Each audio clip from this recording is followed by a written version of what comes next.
So what if your metrics of playing well are bad? Like, let's say frags, I want to be the top of the scoreboard. Well, that's a huge issue, because that's not, firstly, not going to help you win, and secondly, there's going to be lots of scenarios where, again, through no fault of your own, you're not going to get all the frags in the world. Some games you will, some games you won't. And like the previous game, I didn't, for example. Now, what happens if you again, let this continue to affect you, is you can be very streaky in terms of where you are, with regards to your performance. So you want to have a situation whereby you always are in a good state of mind, because if you're always in a good state of mind, you're going to have longer sessions, better sessions, where you learn more, and you enforce good habits, and you enjoy the game more. And you'll definitely learn a lot better if you have these better metrics. So you got to figure out what those are, and then start to kind of retrain yourself to only care about those and to value those beyond everything else. So so the only thing you can really control is the consistently is the decisions that you make ultimately. And as soon as you get into a bad emotional state, just like poker, what happens? You start making fucked up decisions, or decisions that aren't consistent with things that you've learned. Because let's say you've gone to fix a leak in your game or something like that. It could be the case that now you've fucked yourself because you're feeling bad emotionally, so you're going to be impatient, you're going to push when you shouldn't have, and then you're going to be angry at yourself because you shouldn't have done that, or you're going to make a play that isn't the correct play. You're going to kind of not adjust to a situation because you're emotionally invested in making a certain play, and you've already visualized how that's going to go, and you kind of committed to that, and all this kind of shit. You want to be of the mentality that you're just, the only success criteria that you have is always making the best decisions, and that's the value. And you can do that then by having, I would say, becoming like a student of the game in terms of becoming a student of the game in terms of studying the game, studying yourself, studying the pro scene, studying individuals that, like, people that stream, like any resource that you can get your hands on to learn and build your theory of how the game works, which will eventually lead you into understanding how to make the best decisions. Then boom, you're going to be improve as a player, like, pretty dramatically. And not having as much of a focus on the aiming component and not being as aware of that in the game is also beneficial to the aiming component and performance of that. So if you think about it like this, if you're obsessed by aiming, you're obsessed by your score, what will happen is you'll put a lot more pressure on yourself to hit shots. Now, like, getting kills is not about, as silly as this may sound, it's not about hitting the shots. It's about putting yourself in a position to hit a shot. So if you put yourself in a position to hit a shot, but you're mentally tilted, you're less likely to hit that shot now. And how do you get in position to hit that shot? Well, it's actually because you've made the decisions to understand how to maneuver yourself and how to use the timings to get into that position to make those shots. So it's got really nothing to do with a focus on aiming. Aiming is something that happens so quickly that you're not consciously supposed to be thinking about it.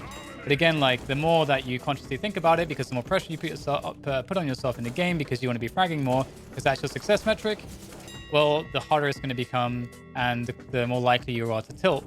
So again, this is another reason why that's kind of not the approach.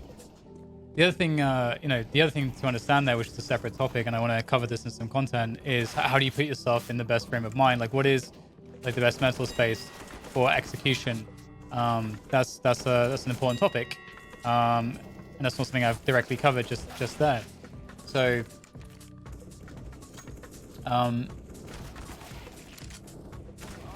yeah, it's something that, what was I? Yeah, so it's something that, this is why I always say to people, like, become a student of the game and change your success criteria. Can I upgrade this? I don't know how to. God damn it! I always leave when they do that. I think that config sucks. But yeah, so this is really crucial. And so when you actually take an approach like this, your methodology will improve in pretty much everything, because you start to do everything in a much more concerted, direct, and effective, efficient manner. So when it comes to actually deciding, hey, you know what? I actually do want to improve my aim. You're not putting pressure on yourself during the game. You shouldn't be doing that. You should never be putting pressure on yourself during the game. If you're missing shots, what you should be doing is you should be finding ways to recognize, much like Ali said, and he got it from Jared Tendler, I believe, in his books. You should be finding ways to recognize which state you're in terms of your performance. You're in that A game, that B game, or that C game. I do not have a degree in psychology. I dropped out of university in the second year. I was studying law and politics, so nothing really all that related whatsoever. All of my experience in all of this comes from personal, just personal experience and just being obsessed with getting better at video games the last 20 years. So I was like, yeah. So if you apply a more, I think I just got the same server. So if you apply a more effective methodology to that, you'll start to realize, hey, hang on, I can kind of have the same approach to my aim. And much like you should never ever try to fix your teammates during a match, during the performance, and you should do it after the game, it's the same thing with your aiming as well. Once you've decided that you're warmed up, once you've decided you've gone into the game after doing your aim boss, or whatever your routine is for your mechanics, and we can expand on that point and the intricacies of that in a moment if you guys want. But once you've done that, that's done now. Now you're in the game, and it's about making decisions. Again, the aiming component is a mixture of muscle memory.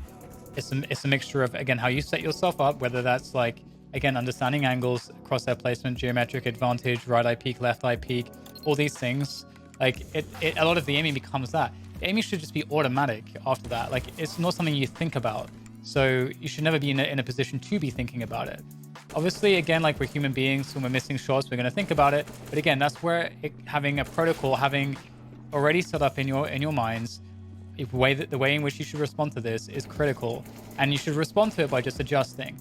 And those adjustments can be the way that you play certain positions, the way that you attack. Like, do you take a slower pace? Do you take a faster pace? Do you use more utility? Do you communicate with your team more to try to adjust rounds whereby you'll feel more comfortable playing a certain style of rounds? Like, if you're playing on CT sides, is it playing positions which are a little bit easier to play? Is it about getting a teammate to come and support you and help you if you're on a solo position? Or is it about taking the fight to your opponents and designing like a push or whatever it might be to get your head back into the game? And whatever it is, you have to think about, what do I do when I'm in my C game? What do I do when I'm in that mode? And you already have decided that, and you don't have to start pressuring yourself on not hitting shots, because we've already decided and we already understand that you as a human being are inherently inconsistent in that way. You shouldn't be worrying about it if you possibly can. It's nonsensical to do so, although at times we're irrational beings, and we will anyway. And that's just life. So once you've done that, you're going to find that your performances will be a lot more consistent in general. Because again, like, everything should really be set up. It should be like a mental checklist that's just happening all the time. You're focusing on one decision to the next. Now, there's obviously spots where, like, it can become a bit difficult when you're sitting on cold angles. That's a little bit difficult because that's a real test of your focus, because you're not making a decision now, and that's when your mind can start to wander. But that's when, if we're talking about like focus and kind of training focus, training mental awareness and all of the rest of that, that's where that stuff really starts to help. And also there's other tools which you can use in those situations to use to your benefit as well.